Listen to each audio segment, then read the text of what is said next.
मोदी साहब ने झंडा गाड़ दिया है कि हमारा देश विकसित हो रहा है। जी सर, टीकेआर की सर्जरी में भी सर नो विकसित टेक्नोलॉजी लाइक नेविगेशन रोबोटिक ने एंट्री लेनी है। जी सर, क्या वाकई में नेविगेशन ऐप जो मोबाइल में यूज करते हैं वो नेविगेशन के माध्यम से ही आपसे टीकेआर होता है? जी, देखिए ये एक बहुत ही अच्छा सवाल है, क्योंकि निश्चित तौर पे हम एक विकसित देश की और प्रगति कर रहे हैं और हमें बहुत गर्व है कि हम हमारे माननीय यशस्वी प्रधानमंत्री जी के नेतृत्व में उस ग्रोथ से आगे भी बढ़ रहे हैं। और पिछले कुछ वर्षों में जो हमने प्रगति देखी है और साइंस में भी जो प्रगति करके ये चीज़ें नई नई आई हैं, तो उनका लाभ तो ज़रूर है। लेकिन देखिए, अभी robotics in orthopaedics, not just in knee replacement but in orthopaedic बहुत ही नेसेंट स्टेज में है, बहुत ही यंग स्टेज में है, एक इन्फेंसी स्टेज में है। तो अभी के स्टेज में रोबोटिक्स जो है उसका रोल हम पूरी तरह से डिनाई भी नहीं कर सकते, लेकिन matter of the fact is कि इसके कई एडवांटेजेस और डिसएडवांटेजेस दोनों हैं। और कई बार हम एक सिर्फ इसलिए कि एक नई तकनीक आई है मार्केट में और उससे हमें लगता है कि शायद फ़ायदा हो, सिर्फ ये एकमात्र कारण नहीं हो सकता कि हम उस तकनीक को अपनाएं। कई बार तकनीक ऐसी भी आती हैं कि वो आपको लगता है अच्छी हो, लेकिन काफ़ी समय के बाद पता चलता है कि वो हमारे लिए उतनी लाभप्रद नहीं थी। इसी तरह से जो कन्वेंशनल री रिप्लेसमेंट्स होते हैं, हम कई दशकों से, हम तो खुद अपना रिजल्ट्स की बात कर सकते हैं कि हम इतने वर्षों से काम कर रहे हैं, इतने हज़ारों हज़ार पेशेंट्स हमने ऑपरेट किए हैं और ईश्वर की कृपा से वो अधिकतर सब सही अच्छे चल रहे हैं। तो इसका मतलब ये है कि हम भी अब तक जो करते आए हैं वो सही करते आए हैं। और दूसरा ये समझिए सर कि नेविगेशन का रोल कब आता है। फॉर एग्जाम्पल, आज आप गुजरात से राजस्थान आए या आप राजस्थान के किसी, जयपुर के किसी दूर दराज कोने से मेरे यहाँ पे आए, तो वहाँ पे आप नेविगेशन लोगे। अब मैं नेविगेशन का इस्तेमाल अपने घर से पड़ोस के डेयरी में जाने के लिए करूँ, तो ये कॉमन सेंस की बात नहीं है। जो चीज़ सामने दिख रही है और आपको पता है, तो उसके लिए भी यदि आप नेविगेशन का इस्तेमाल करेंगे तो वो कोई बहुत समझदारी वाली बात है नहीं। दूसरी बात, जहाँ कॉम्प्लेक्सिटी ऑफ डिफॉर्मिटी बढ़ जाती है, वहाँ आज भी रोबोटिक नी रिप्लेसमेंट का रोल बहुत कम है। तो जो रेगुलर सर्जरीज हैं, जो नॉर्मल सर्जरीज हैं, वो आप रोबोटिक असिस्टेड कर रहे हैं। वो पूरी तरह रोबोटिक भी नहीं है, ऑब्वियसली रोबोटिक असिस्टेड है।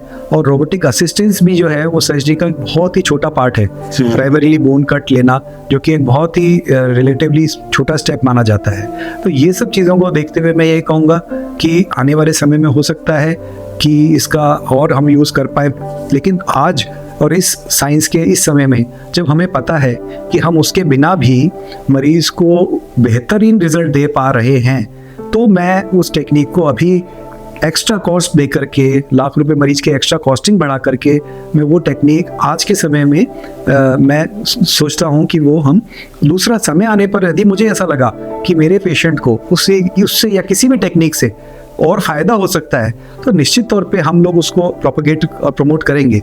लेकिन आज के समय में ये मार्केट ड्रिवन कुछ एस्पेक्ट हो सकता है और इस चीज़ को भी सभी लोगों को ध्यान रखना पड़ेगा। सर, टीकेआर में sir minimal invasive surgery, minimal invasive surgery in TKR sir blood loss कितना होता है, पेशेंट का हॉस्पिटल स्टे कितना होता है सर? जी, ये अगेन बहुत अच्छे सवाल है सर। मैं मानता हूँ गुजरातियों को कि उनके सवाल बहुत रेलिवेंट होते हैं। सो देखिए, मिनिमल इन्वेसिव सर्जरी जो है वो चाहे नी रिप्लेसमेंट हो चाहे हिप रिप्लेसमेंट हो, ये सुनने में तो बहुत अच्छी लगती है, लेकिन genuine knee replacement, mini invasive किसको बोल रहे हैं?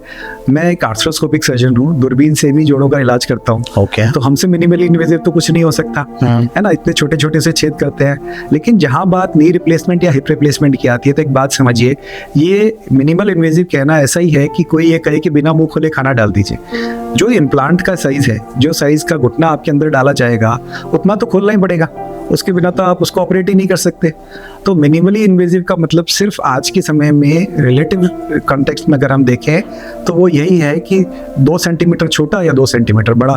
तो यदि आपको टिश्यू को खींचातानी करके और ज़बरदस्ती ये कहना है कि मेरा इंसिजन 8 सेंटीमीटर की जगह 10 सेंटीमीटर है या 10 की जगह 12 सेंटीमीटर है, और उसकी वजह से टिश्यू के साथ आप खींचतान कर रहे हैं, अननेसेसरीली स्ट्रगल कर रहे हैं, पेशेंट की जो सॉफ्ट टिश्यू है उसको भी ट्रॉमेटाइज कर रहे हैं, और रिजल्ट्स में भी इवेंचुअली अगर आपको कोई चीज़ साफ़ नहीं दिख रही है उसकी वजह से कॉम्प्रोमाइज़ कर रहे हैं, तो मैं नहीं समझता कि 2 सेंटीमीटर की या 3 सेंटीमीटर की कॉस्मेसिस should be a concern. सही बात। So true minimally invasive, there are condition, there are things जहाँ पे हम यूज़ करते हैं और अपनी प्रैक्टिस में भी बहुत रेगुलरली यूज़ करते हैं, लेकिन जहाँ आवश्यकता होती है और जहाँ संभव है वहीं पे, अदरवाइज ये सब चीज़ें जो है सही करेक्ट है।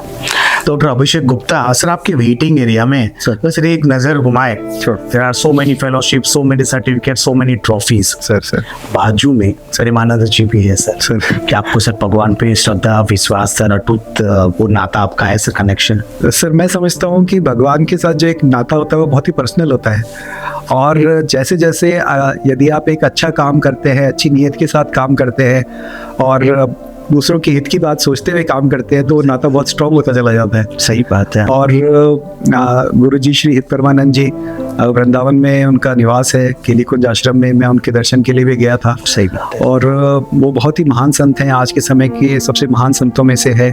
मैं आर्ट ऑफ लिविंग के श्री श्री रविशंकर जी का भी बहुत मानता हूँ, उनको पिछले 2.5 दशक से मैं उनका मुरीद रहा हूँ। तो गुरु जी के सानिध्य से मुझे लगता है कि व्यक्ति जो है वो ग्राउंडेड रहता है, वो स्टेबल रहता है, उसके अंदर में अहंकार का भाव कम आता है। सही बात है। और वो दूसरों के प्रति समर्पण के भाव से सोच सकता है। अपने स्वार्थ को पीछे रखते हुए व्यक्ति जब सोचता है तो मुझे लगता है कि सृष्टि भी आपकी मदद करती है। और ये चीज़ मैंने अपने पेशेंट्स में भी देखी कि वो कई बार बहुत दूर दराज क्षेत्रों से आते हैं छोटी छोटी समस्याओं को लेकर के, जिनका निराकरण उनके एरिया में भी हो सकता है, और मैं उनको कई बार बोलता भी हूँ, पर वो बोलते हैं कि सर हमें आप पे विश्वास है। तो वो जो विश्वास शब्द है, वो विश्वास मुझ पे नहीं है, मुझे ऐसा लगता है कि मेरे अंदर जो ईश्वर तत्व है, ये विश्वास उस पर है। तो ये चीज़ तो सिद्ध है, और एल्बर्ट आइंस्टीन ने भी इस चीज़ को एक्सेप्ट किया है कि गॉड फैक्टर है। तो इस गॉड फैक्टर को तो हम डिनाई नहीं कर सकते। और दिन रात जब हम सर्जरीज करते हैं तो उस तत्व को हम और भी ज़्यादा महसूस करते हैं। प्रतिपल यदि मैं कहूँ कि मैं हर दिन अपने जीवन में ईश्वर को अनुभूति करता हूँ, अपने पेशेंट्स में या किसी में जो कि कोरोना में है, दुख में है, या सर्जिकल प्रोसीजर्स के दौरान भी कई बार ऐसी परिस्थितियाँ बनती हैं, तो मैं समझता हूँ का वो जो नाम है, वो नाम भी बहुत चमत्कार करता है। सही। तो that is a spiritual aspect of it, but मुझे लगता है कि मेरे जीवन में स्पिरिचुअलिटी और साइंस दोनों बहुत इंपॉर्टेंट है और दोनों बहुत बैलेंस्ड है। आशीष गुप्ता साहब, thank you so much. We respect your dedication and devotion towards all the Jaipur people. Thank you so much. So that is Dr. Abhishek Gupta, Shalby Hospital, Jaipur, और मैं जॉइंट्स का expert हूँ। Sports injury, arthroscopy, ligament injuries, shoulder, knee replacement, hip replacements, that is my profile. आप लोगों को लगे कि आपके किसी भी जॉइंट की समस्याओं के लिए आपको मेरी आवश्यकता है, तो मैं आपकी सेवा के लिए उपलब्ध हूँ। Thank you so much sir. Thank you.